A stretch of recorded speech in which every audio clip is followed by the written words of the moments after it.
The Chop Chop Lady case. On May 1960, in the Philippines, a pair of ladies' legs were found in a garbage bin, fully chopped in pieces, wrapped in a newspaper on Malabon Street, Santa Cruz, Manila. The legs were cold to touch, as if they had been kept in a freezer. A day later, her torso was found on a vacant lot along Epifanio de los Santos Avenue.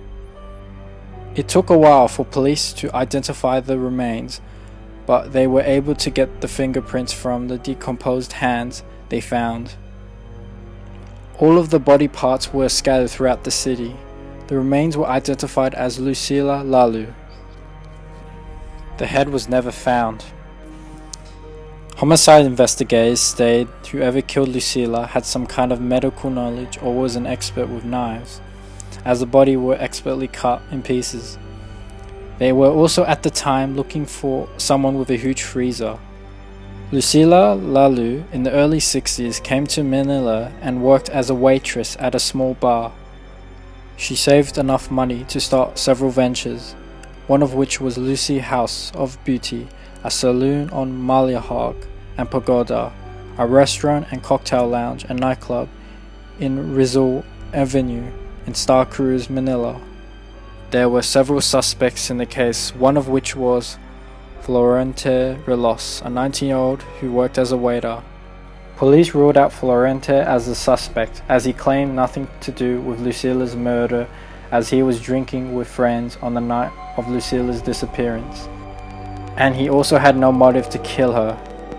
The second suspect was Lucila's common-law husband, Aniano. They had a 6-year-old child that had been staying at Lucila's mother's home in Caloocan. Aniano had anger and jealousy problems. He had fired his service gun 3 times at Lucila's pagoda and beauty parlor the month before she disappeared. On the night of Lucila's disappearance, Aniano claimed he had dinner with her in the beauty parlor at about 6:30 p.m. He left immediately afterwards. Some of Lucila's relatives claim that they saw Lucila sleeping in the saloon. However, this contradicts Florente's earlier statement, as he had said that him and Lucila had met around 7:30 a.m. the same night. Some of Lucila's relatives saw her sleeping in the saloon. One witness claimed that they saw 3 men dragging a dead body out of Lucila's home to a taxi on the night of Lucila's disappearance. However, this contradicts Florente's early statement, as he had said that him and Lucila had met around 7:30 the same night. Another suspect to the case was an executive who worked in a printing firm, who has been unnamed. He was a suspect because of the cardboard material used in the wrapping newsprints that was found on the victim's remains. This mystery man had an alibi at the time, and this angle wasn't explored towards him any further. 28-year-old Jose Luis Santiago, a dental student, made a confession to committing the crime. According to Santiago, Lucila tried to seduce Santiago, but when he refused, she threatened to create a scandal on him. He lost his mind and killed her. He even admitted to disposing the body parts and carrying them in paper bags and boxes while commuting in taxis and jeepneys, as well as disposing the head in Delinquent City, which police never found. Traces of dry blood was found underneath Joe Lewis' bed by police, where he said he kept the body before disposing it. A few days later, he retracted and repudiated his confession and proving on his innocence, saying he wasn't the murderer but just an unwilling witness to the murder. According to him, he said that 3 men committed the crime. 2 of the men killed Lucila, while the other was holding Santiago at gunpoint, holding him hostage. He also said that a 4th man appeared the following morning and planted blood evidence in his room.